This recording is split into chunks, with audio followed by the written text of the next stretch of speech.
वाले थोड़ी सी difficult questions की, कठिन क्वेश्चंस क्या होते हैं। अगर पेपर ऐसा आया तो आप क्या करोगे, अगर पेपर ऐसा आया तो आप करोगे। इस पेपर के लिए एक थोड़ी सी चैलेंजिंग बात है, आप इसके क्वेश्चंस, आप कुछ क्वेश्चंस अटेम्प्ट करके देखो। अगर आप इस पूरे पेपर में आप क्या कर लेते हो, मेरा मानना है कि अगर आप 7 क्वेश्चंस कर लेते हो तो दैट इज ये पेपर, फिर आप पेपर निश्चित रूप से निकाल लोगे। तो क्वेश्चनों को देखते हैं, तो आइए देखते हैं, स्टार्ट करते हैं बिना समय गंवाए हुए। पहला क्वेश्चन हमसे क्या कहता है, चलिए पहले क्वेश्चन तक पहुंचते हैं। और पहला क्वेश्चन है आपके लिए, ये छमछम दरवाजा खुल जा। ये रहा क्वेश्चन का आकार, थोड़ा बड़ा है, ठीक है ना। उम्मीद है आपको स्पष्ट नजर आ रहा होगा। और ये रहा क्वेश्चन है, कह रहा है कि a light ray moving medium 1 to refractive index n1 is incident on the interface of the two media. It is totally immersed reflected at the interface. Now the interface refractive n2 medium second is decreases then. मतलब ये कि बेटा एक प्रकाश किरण, diagram आपको दिया गया है, n1 अपवर्तनांक वाले माध्यम में, नीचे वाले का जो रिफ्रैक्टिव इंडेक्स है वो हमारे लिए n1 है और ऊपर वाले का जो रिफ्रैक्टिव इंडेक्स है वो आपके लिए n2 है। कह रहा करती हुई दोनों माध्यमों में अंतर्गत आपतित होती है, अंतर सतह पर पूर्णतः आंतरिक परावर्तित हो जाती है। लाइट रेज इस प्रकार से आई और ऐसे चली गई, ये पूर्णतया परावर्तित हो जाती है और पूर्णतया परावर्तित कंडीशन को आप कहते हैं टोटल इंटरनल रिफ्लेक्शन। अर्थात आपके लिए ये बेटा कहलाता है, शॉर्ट में अगर इसको लिखें तो आप कहोगे TIR, टोटल इंटरनल रिफ्लेक्शन, पूर्ण आंतरिक परावर्तन। क्या आपको याद है इसकी 2 नेसेसरी कंडीशन हुआ करती थी जो बहुत पूछी जाती हैं। क्या 2 नेसेसरी कंडीशन होती थी, आप कमेंट में लिख दीजिए इसकी नेसेसरी कंडीशंस क्या है। चलिए, अगर आपको नहीं पता है तो देख लीजिए, अगर पता है तो मैं कमेंट में आपका जवाब दूंगा। चलिए, क्या है, पहला बेटा इसका कंडीशन था कि आपको जो लाइट रे हो वो कहां से, वो आपकी डेंसर टू रेरर होनी चाहिए। पहली नेसेसरी कंडीशन है, लाइट रेज डेंसर से रेरर होनी चाहिए, यानी सघन माध्यम से विरल माध्यम में जानी चाहिए। और दूसरी इसकी बात थी कि बेटा यहां पर जो आपका इंसिडेंट एंगल हो वो क्या हो, क्रिटिकल एंगल से ज्यादा होना चाहिए। I is greater than IC, IC से आपका ज्यादा होना चाहिए। तो ये तो बेटा पहले से ही। अब इसमें से कौन सी कंडीशन यहां पर अप्लाई हो रहा है, अब क्या कह रहा है, अब माध्यम सेकंड को, यानी ये वाले माध्यम को, अब माध्यम सेकंड का अपवर्तनांक n2 का मान घटाया जाए।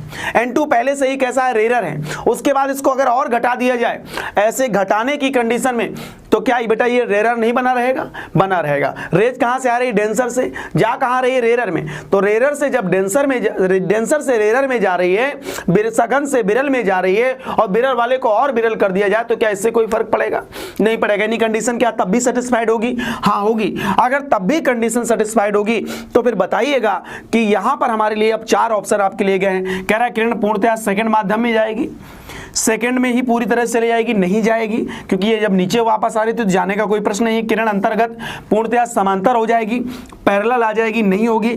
अब भी आपके अंतर सतह पूर्णतया यानी आंतरिक परावर्तित होगी, तब भी आपकी क्या होगी, जो कंडीशन इसकी पहले थी वही बनी रहेगी। तो यहां पर आपके लिए जो सही ऑप्शन हो गया वो आपके लिए है कौन सा, C। आइए बेटा अगले क्वेश्चन पर चलते हैं और नेक्स्ट क्वेश्चन यहां से आपके लिए क्या नजर आता है, देखते हैं। ये क्वेश्चन है आपके लिए और कह रहा है कि एक प्रकाश किरण 2 प्रकार के फोटॉन हैं, प्रत्येक में से फोटॉन की ऊर्जा 2 MeV है, दूसरे तरह में से प्रत्येक फोटॉन की ऊर्जा 3 इलेक्ट्रॉन वोल्ट है। प्रकाश किरण एक प्रकाश विद्युत पदार्थ से जिसका वर्ग फंक्शन 1 इलेक्ट्रॉन वोल्ट है पर गिरती है, उत्सर्जित फोटो इलेक्ट्रॉन की मैक्सिमम काइनेटिक एनर्जी क्या होगी।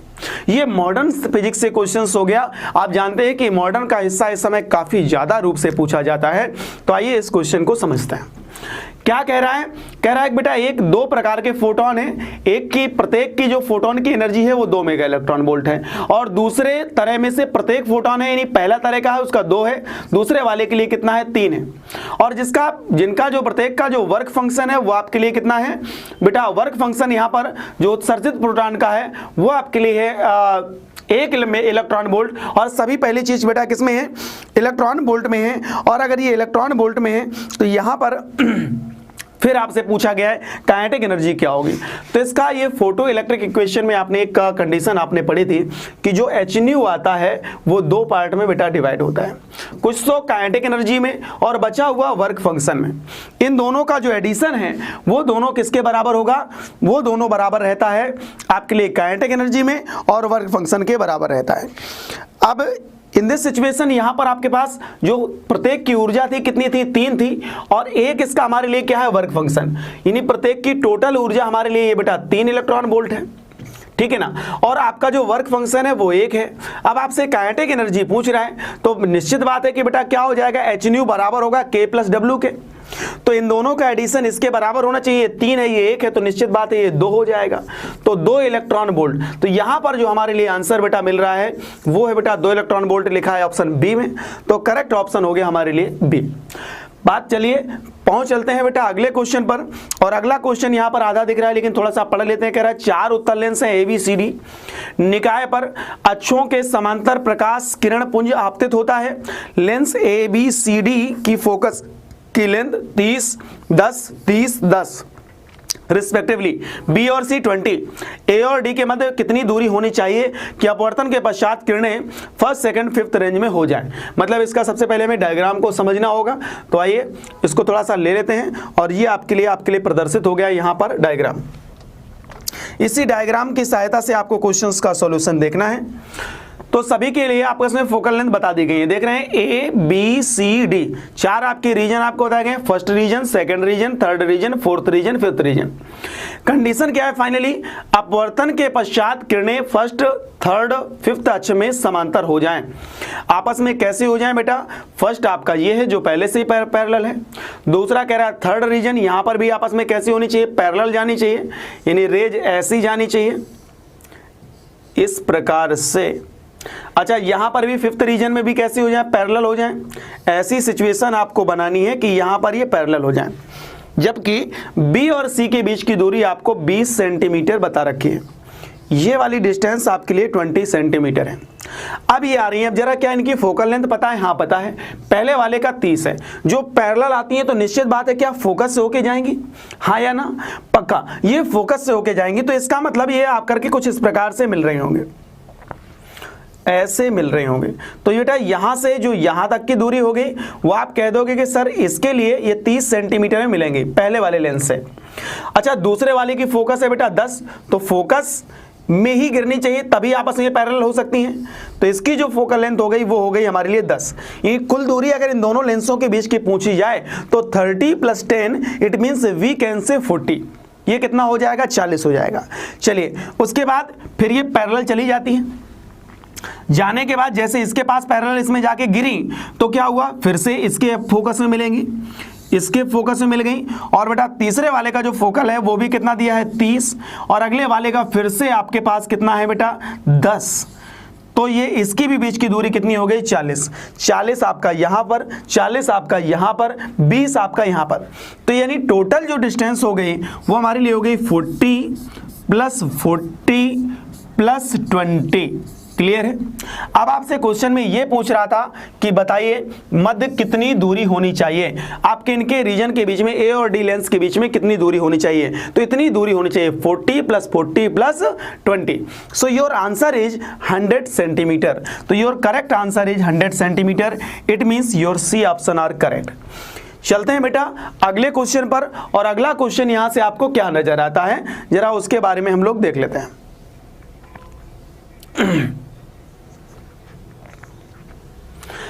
अगला जो क्वेश्चन है उसको अगर हम पढ़ते हैं तो अगला जो क्वेश्चन है वो हम देख लेते हैं। कह रहा है एक लंबे चांदी के चाय के चम्मच को चाय के भरे कप में रखा जाता है। चांदी का चम्मच है, चांदी के चाय के चम्मच को गर्म चाय के भरे कप में रखा जाता है। कुछ समय पश्चात ये खुला सिरा चाय में जो नहीं डूबा है गर्म हो जाता है। जो एंडिंग हिस्सा है, मान लिया कि आपका ये इस प्रकार से यहां पर आपके लिए कोई कप रखा हुआ है और इसमें हमने क्या कर दिया, एक आपने स्पून डाल दिया, ठीक है ना। इस प्रकार से आपने एक स्पून डाला और स्पून का जो हिस्सा आपका चाय में नहीं डूबा है ये वाला हिस्सा भी हमारे लिए क्या हो जाता है, गर्म हो जाता है। तो तो कह रहा है जो नहीं डूबा है वो गर्म हो जाता है, यद्यपि यह चाय के सीधे संपर्क में नहीं था। यह प्रभाव मुख्य रूप से किसके द्वारा समझाया जा सकता है? ऐसा किसके द्वारा हुआ? क्या थर्मल एक्सपेंशन के द्वारा, क्या कंडक्शन यानी चालन के द्वारा, या परावर्तन के द्वारा, या फिर रेडिएशन अर्थात विकिरण के द्वारा? तो ये घटना जब ठोसों में ऊष्मा का जो चालन होता है, आप जानते हैं वो चलने का जो प्रक्रम है यानी ट्रांसफर ऑफ हीट, वो बेटा कंडक्शन के थ्रू होती है। तो यहाँ पर जो घटना हो रही है ड्यू टू कंडक्शन हो रही है, और अगर कंडक्शन हो रही है तो निश्चित बात है यहाँ पर फिर हमारे लिए सही ऑप्शन आपको मिल जाएगा बी। तो इसमें ज़्यादा सोचने की आवश्यकता नहीं, सिंपल क्वेश्चन मिल गया, तो बी ऑप्शन हमारे लिए कैसा हो गया? करेक्ट आंसर हो गया। चलते हैं बेटा अगले क्वेश्चन पर, और नेक्स्ट क्वेश्चन क्या है हमारे लिए? अगला जो क्वेश्चन आता है वो क्वेश्चन आपका ये है। अब क्वेश्चन में फिर से बेटा डायग्राम दे दिया गया है, कोई बात नहीं, डायग्राम दिया गया है तो अच्छी बात है। कह रहा है कि चित्र में दी गई XY तल में एक अचालक अर्धवृत्ताकार छड़ दर्शाई गई है। ये आपकी अर्धवृत्ताकार छड़ दर्शाई गई है। इसके ऊपरी आधे भाग में यानी जो आपका पहला चतुर्थांश है, इस प्रकार से आप देख रहे हैं ये, तो आपका जो पहला चतुर्थांश वृत्त है उसमें से एक समान रेखीय आवेश पृष्ठ घनत्व तो कितना है? माइनस लैम्डा है। इसमें आपका यहाँ पर जो चार्ज डेंसिटी है, जो लैम्डा आपको दे दी गई है, ये चार्ज डेंसिटी है। चार्ज डेंसिटी आप समझ रहे हैं, लीनियर चार्ज डेंसिटी है। आवेश घनत्व तो आपके लिए माइनस लैम्डा है, और नीचे वाले की कंडीशन में जो आपको बताई गई है वो प्लस लैम्डा है। और कह रहा है कि P बिंदु पर परिणामी वैद्युत क्षेत्र की दिशा क्या होगी? इस वाले पॉइंट पर आपको रिजल्टेंट मैग्नेटिक इलेक्ट्रिक फील्ड आपको क्या करना है? फाइंड करना है। तो हम जैसे यहां पर देख रहे हैं ऊपर आपका माइनस वाला है, तो माइनस चार्ज के रीजन से फील्ड की डायरेक्शन क्या होगी?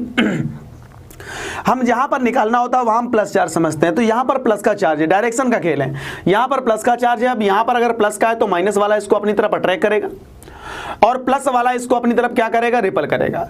तो माइनस वाला इसको अपनी तरफ अट्रैक्ट कर रहा है, और प्लस वाला हमारे लिए क्या कर रहा है बेटा? ये रिपल कर रहा है।